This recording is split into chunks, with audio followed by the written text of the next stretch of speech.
75 ஆண்டு கால ஆலமரம் திமுக. யாரை பார்த்தா பயப்பட வேண்டிய அவசியம் இல்லை. புதுசாக வந்தவங்களை பார்த்தா எதுவும் பயம் இல்லையா? புதுசாக வந்தவங்களை பார்த்து யாருக்கு பயமா? திமுக சார். ஓப்பன் சேலஞ்ச் எடப்பாடி பழனிசாமிக்கு நான் இந்த பேட்டியின் மூலம் விடுறேன். எங்களுக்கு தைரியம் இருக்கு. அண்ணா அறிவாலயத்துல கூட்டணி பேச்சுவார்த்தையை மீடியா பீப்புள்ஸை வச்சு பண்றோம். உங்களுக்கு தெம்பு இருந்தா, திராணி இருந்தா நான் சேலஞ்ச் பண்றேன். இதே மாதிரி கூட்டணி பேச்சுவார்த்தையை ராயப்பேட்டையில நடத்திட்டீங்கன்னா நீங்க அந்த சேலஞ்ச் ஏத்துக்கிட்டீங்கன்னா நான் ஒத்துக்கிறேன். என்டிஏ கூட்டணியுடைய தலைவர் எடப்பாடி பழனிசாமி எங்கேயா ஒரு காணொலி அமித்ஷா பேசியிருந்தா எனக்கு காட்டுங்க, நான் ஒத்துக்கிறேன். பட் எங்க கூட்டணி கட்சிகள் எல்லாருமே முதல்வர் ஸ்டாலின் தலைமையில் தான் அதாவது தமிழ்நாட்டில் கூட்டணி அப்படின்லாம் சொல்றாங்க. அவங்க கூட்டணியில் இருக்கவங்க ஏதாவது சொன்னாங்களா? திருச்சி சிறுகானூர்ல எங்க தலைவர் சொல்றாரு, மகளிர் உரிமை தொகை 1000 ரூபாய் வழங்கப்படும். அதுக்கு அடுத்த நாள் தன்னுடைய தேர்தல் அறிக்கையில சேர்த்து காப்பி பண்ணி பேஸ்ட் பண்ணது யாரு? அவரா? எங்களுடைய முதல்வரா? வாய்க்கு வந்ததெல்லாம் பேசக்கூடாது. தேர்தல் அறிக்கை வாக்குறுதியா?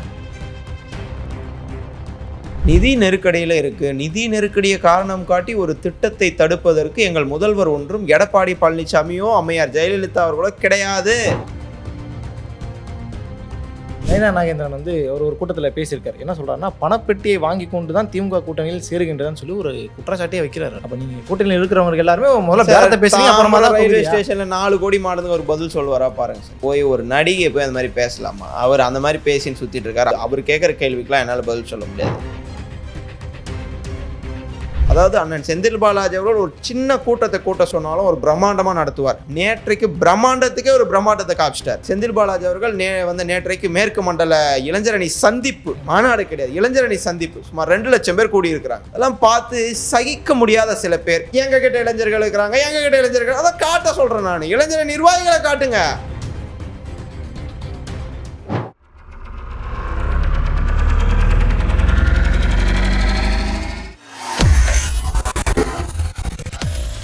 வேலை வேண்டுமா? ப்ளூ ஓஷன் இருக்கிறது.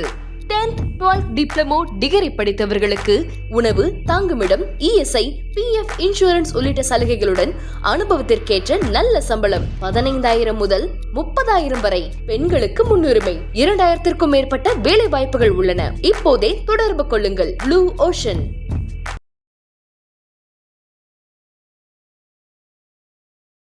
சரி, இதில் இன்னொரு விஷயம் கேட்கணும்னு நினச்சேன்னா, எல்லாருமே வரவேற்கிறீங்க, எல்லாமே பிரச்சனை இல்லை, நல்லபடியாக போயிட்டுருன்னு வச்சிங்களேன். இப்போ இந்த தொகுதி பங்கீடுன்னு வரும்பொழுது தான் திமுகவுக்கு மிகப்பெரிய தலைவலியாக மாறி இருக்குன்ற மாதிரி செய்திகள் நீங்கள் படிச்சிருப்பீங்கன்னு நினைக்கிறேன். தொடர் செய்திகள் அப்படி தான் வெளியாகிட்டுருக்கு. ஐயுஎம்எல்ல இன்றைக்கி 2 சீட்டு பேசியிருக்கிறாங்க. அதே போல் ஒரு கட்சிகளும் ஐயுஎம்எல்கிட்ட பேசும்போது பிற கட்சிகளுக்கு கொடுக்கணுங்கிறதுனால தொகுதியை குறைச்சிருக்காங்கன்ற மாதிரி சொல்கிறாங்க. ஒரு பக்கம் எப்படி விமர்சனம் வருதுன்னா, சிறுபான்மை மக்களுக்கு ஏற்கனவே இவங்களை தொகுதியில் ஒதுக்குறது இல்லை, இதில் பிற காரணங்களை காட்டி சிறுபான்மை மக்கள் கொடுக்குற அந்த தொகுதியில் தான் கை வைக்கிறாங்க, மற்றகிட்ட யாரும் கை வைக்க மாட்டாங்க, அப்போ நாங்கள் என்ன எள்ளு மாதிரி பார்க்குறீங்களா என்னன்ற அளவுக்குலாம் கேட்குறாங்களா? அது யார் கேட்குறது? விமர்சனம் பண்ணக்கூடியவர்கள் தான். விமர்சனம் பண்ணுறவங்க பண்ணுவாங்க. ஏங்க நான் கேட்குறேன், கூட்டணி கட்சிக்குள்ள பிரச்சனைன்றீங்க. கூட்டணி கட்சியில் யாராவது அது மாதிரி சொன்னாங்களா? நீங்கள் வரவும் போனவன் சொல்கிறேன், அந்த சீட்டையும் கொடுக்க மாட்டேன். இல்லை வரவும் போன சொல்கிறேன். நேற்று ஐயா காதர் மொய்தீன் அவர்கள் வெளியே நான் இந்த மாதிரி கேட்டோம், அவங்க இந்த மாதிரி சொல்லியிருக்காங்க, எல்லாம் சுமூகமாக போயிருக்கு, விரைவில் தீர்வு காண்போம். இன்னைக்கு மனிதநேய மக்கள் கட்சி வந்திருக்கு. மக்கள் நீதி மையம் 27ஆம் தேதி தள்ளி வச்சிருக்கோம். ஒரு நாள் ஒரு கூட்டணி கட்சி. நேற்று இரவு அதாவது கிறிஸ்டோடங்கரும் கேசி வேணுகோபாலும் எங்களுடைய முதல்வரை சந்திச்சிருக்கிறாங்க. எல்லாம் சுமூகமாக போயிட்டுருக்கு. அவங்க வெளியே பேட்டி கொடுத்த மாதிரியும் இன்னைக்கு சொல்லி இன்னைக்கு நீங்கள் செய்தியை பார்த்துருப்பீங்கன்னு நினைக்கிறேன். ஆட்சியில் பங்கு அதிகாரத்தில் பங்கு முடிவை கைவிட்டது காங்கிரஸ். நான் ஒன்னே ஒன்று தான் சொல்கிறேன், ஆட்சியில் பங்கு அதிகாரத்தில் பங்கு தமிழ்நாடு ஒத்து வராது. அது நாங்கள் அதாவது அண்ணா காலத்திலேருந்து பின்பற்றி வருகிற ஒன்று. மாநிலத்தில் சுயாட்சி தான், மத்தியில் கூட்டாட்சி தான். இங்கே ஆட்சி அதிகாரத்தில் பங்கு நீ ஆவணோ ஒருத்தர் ஸ்டேஜில் சொல்லிட்டாங்கன்றதுனால நம்ம அதை ஏற்றுக்கிட்டு போகிற இயக்கம் திராவிட முன்னேற்ற கழகம் இல்லை. ஒரு நாளும் ஒரே கொள்கை தான். நீங்கள் அதிமுக மாதிரி பாஜக கிட்ட அடகு வச்சுட்டா, நீங்கள் பாஜகவை சிஎம் சீட்டில் உட்கார வச்சுட்டு எடப்பாடி பழனிசாமி ஏதாவது எம்எல்ஏ சீட்டில் போய் உட்காருவார். அந்த மாதிரி இயக்கம் திமுக கிடையாது. திமுகன்ற ஒரு கொள்கை இருக்குது. கொள்கை யாருக்காகவும் அடகு வைக்க முடியாது. நாங்கள் என்ன கொள்கையில் இருக்கோமோ அதை சொன்னீங்க. பிரச்சனைன்றீங்க. ஃபஸ்ட்டு சுற்று முன்னேற்றத்தில் போயிருக்கு.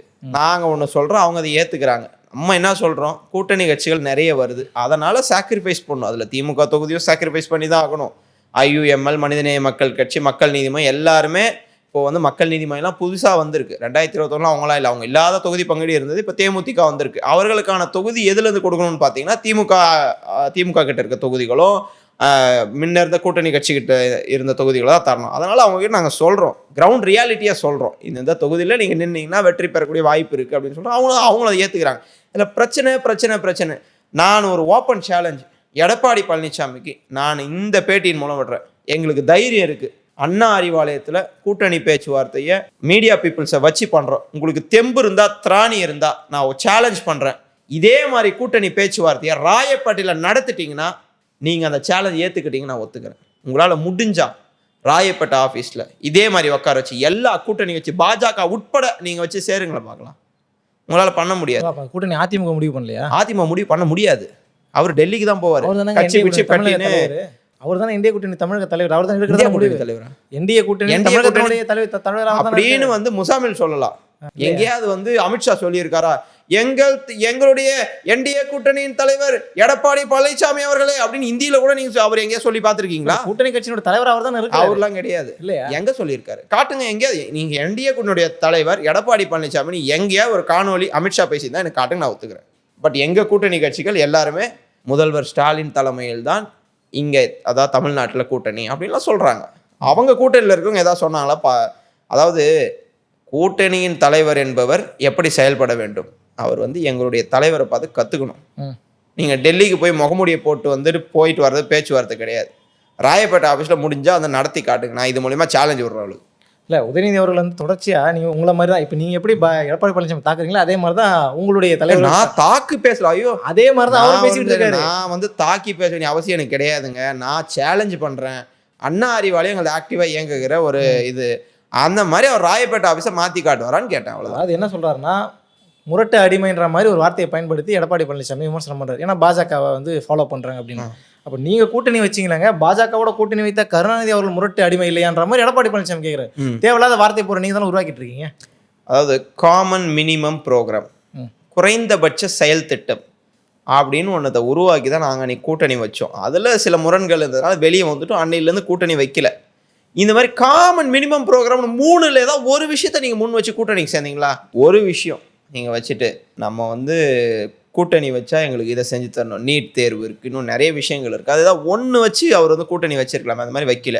இப்படி வைக்காத போது நாங்கள் என்ன சொல்லுவோம், முரட்டு அடிமை தான்.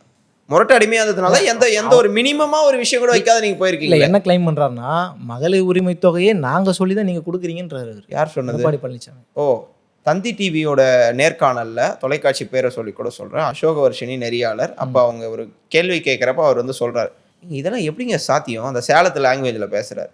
எப்படிங்க சாத்தியம்? எப்படி கொடுக்க முடியும் அவ்வளோ 1000 பேருக்கு? இப்போ கொடுத்து காமிச்சதுக்கு அப்புறம் நீங்க 2000 ரூபான்னு கொடுக்குறீங்க. இதுல யாரு காப்பி பண்ணி பேஸ்ட் பண்ணது? தேர்தல் அறிக்கை சொல்லி முடிச்சிடறேன். திருச்சி சிறுகானூர்ல எங்க தலைவர் சொல்றார், மகளிர் உரிமை தொகை 1000 ரூபாய் வழங்கப்படும். அதுக்கு அடுத்த நாள் தன்னுடைய தேர்தல் அறிக்கையில சேர்த்து காப்பி பண்ணி பேஸ்ட் பண்ணது யாரு? அவரா, எங்களுடைய முதல்வரா? வாய்க்கு வந்ததெல்லாம் பேசக்கூடாது. தேர்தல் அறிக்கை வாக்குறுதியா நாங்க திருச்சி சிறுகானூர்ல சொல்லிட்டோம். சரி, சொன்ன பிறகு அவருடைய தேர்தல் அறிக்கையில சொல்றாரு. சரி, நாங்க அறிவிச்சதை பார்த்து காப்பி பேஸ்ட் பண்றாரு. சரி, இன்னைக்கு நாங்க கொடுத்துட்டு வருகிற ஒரு திட்டம், அதை நாங்கள் அடுத்த ஆட்சியிலும் கொண்டு வர போறோம், அடுத்த ஆட்சியிலும் தொடர வைக்க போறோம்னு சொல்றோம். இதுல எங்க சார் காப்பி இருக்கு? எனக்கு இன்னொரு கேள்வி வருதுன்னா, 5000 ரூபாய் கொடுக்குறீங்க, மகளிர் உரிமை துறை, நீங்க சொல்லக்கூடிய இலவச திட்டங்கள் எல்லாமே இருக்குச்சுங்களேன். ஆல்ரெடி நிதி நெருக்கடியில் இருக்குன்ற ஒரு காரணத்தை நீங்க கூடுதலாக சொல்லிட்டு தான் வரீங்க. 10.99 லட்சம் கோடி ரூபாய்க்கு நிதி நெருக்கடி இருக்குன்னு எடப்பாடி பழனிசாமி குற்றச்சாட்டாரு. அது யாரும் மறுக்க போறது இல்லை. அவ்வளோ நிதி நெருக்கடியில் இருக்கும்போது இந்த திட்டம் தேவையா? அப்போ கடன் வாங்கி எது கொடுத்துட்டு இருக்கீங்கன்னு ஒரு கேள்வி வருது இல்லை? சரியான கேள்வி கேட்டுக்கிறீங்க. இந்த நிதி நெருக்கடிக்கு தமிழ்நாட்டை ஆளாக்கியது ஒன்றிய பாஜக அரசு.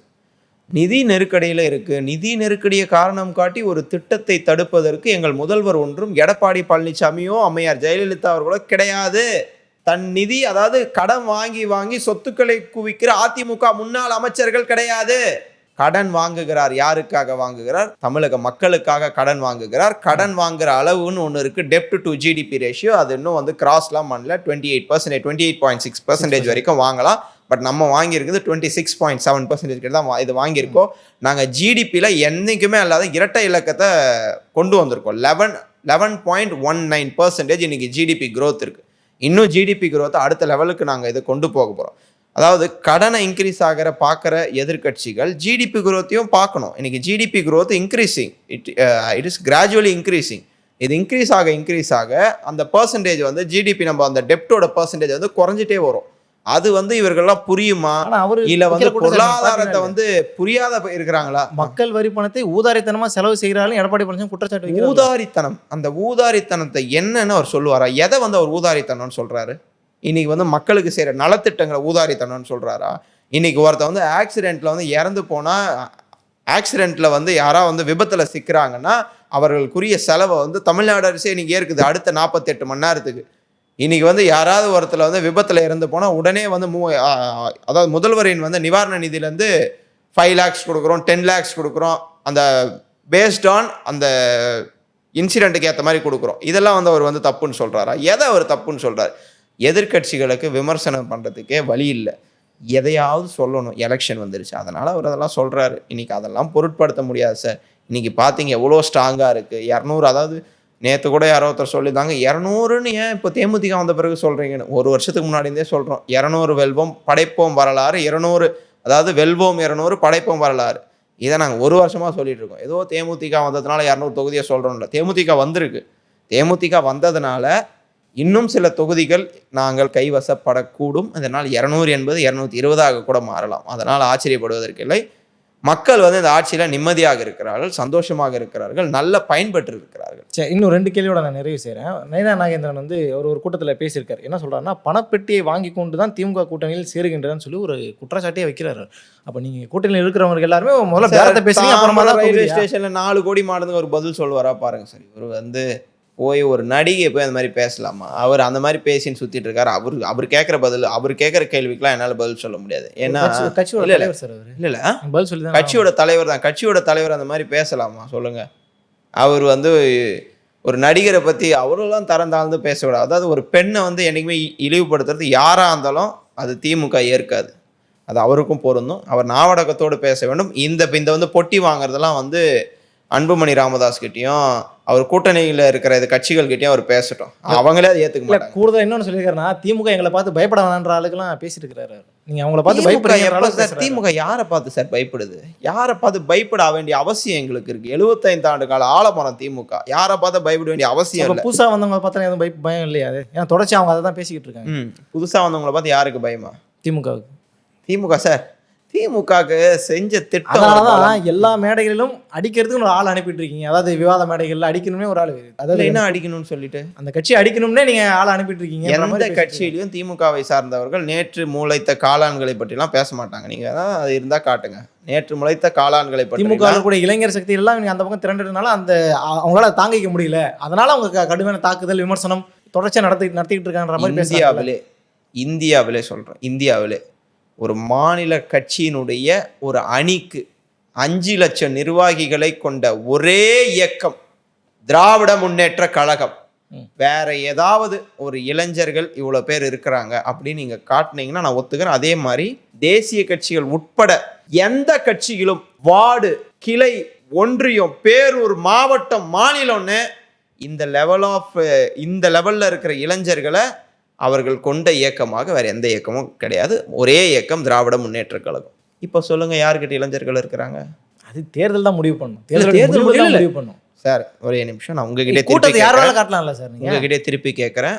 உங்ககிட்ட திரும்பி ஒரு கிளாரிஃபை பண்றேன். கூட்டம் சேர்க்கறது வேற சார். நிர்வாகிங்க இருக்காங்க பார்த்தியா, நிர்வாகிகள், திமுகவுடைய நிர்வாகிகள், கேடர்ஸ், அவங்கள 5 லட்சம் பேரை திமுக வச்சிட்டு இருக்கு. வார்டு, பாகம், கிளை வரையும் உறுப்பினர்கள் இருக்கிறாங்க.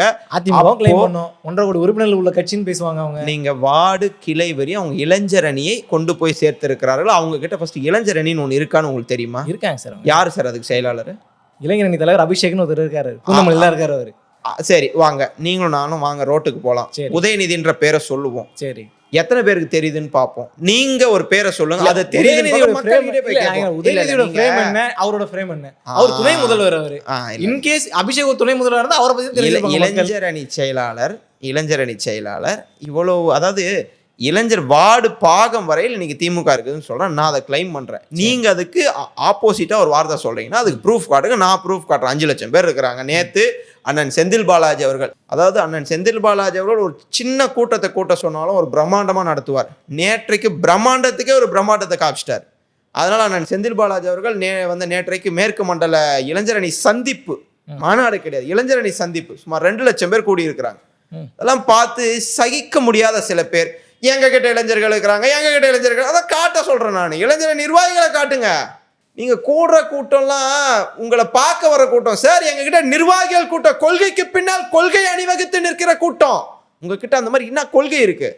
ஒருத்தர்கிட்ட கேட்குறாங்க, ஒரு கொள்கை பரப்பு செயலாளர், கொள்கை என்னான்னு கேட்குற முழிக்கிறாரு அவர். கொள்கை எங்க கட்சி தொடங்கினீங்க, கொள்கை என்னான்னு கேட்குற அவர் திணறாரு. சகோதரத்துவம் அதுக்கப்புறம் அப்படியே நிற்கிறாரு. இந்த நிலைமையில கட்சியை வச்சுட்டு நீங்கள், எனக்கு ஒரே காமெடியாக இருக்குது. நீங்கள் கொள்கையே நான் தெரியாதவங்களா அவங்ககிட்ட இளைஞர்கள் போயிடுச்சு, நீங்கள் பார்த்து பயப்படுறீங்க. 75 ஆண்டு கால ஆலமரத்தை போய் யாரை பார்த்து பயப்படுறீங்க சார்? பயப்படுறதுக்கும் ஒரு அளவு இல்லையா? யாரை பார்த்து பயப்படணும்னு ஒரு இது இருக்குது சார், தகுதி இருக்குது. தகுதி இல்லாத நபர்களை பார்த்து திராவிட முன்னேற்ற கழகம் பயப்படுதுன்னா அது ரொம்ப வேடிக்கையாக இருக்குது. சரி, ரைட். இப்போ நம்ம பேசியிருக்க விஷயங்கள் எல்லாம் வந்து திமுக வந்து அதோடைய கூட்டணிகள், அதே போல் அதோட கிராஜுவலாக அதோடைய வளர்ச்சி இருந்துகிட்டே இருக்குன்ற மாதிரி நான் புரிஞ்சுக்கிறேன். பட் இது ப்ரூவனா அப்படிங்கிறத நம்ம தேர்தலுடைய நெருக்கத்தில் தான், தேர்தலுக்கு முடிவு தான் நமக்கு வந்து தெளிவிக்கும். அடுத்தடுத்த அமர்வில் அதை பற்றி நம்ம கூடுதலாக பேசுவோம். ரொம்ப நன்றி ரஜினி.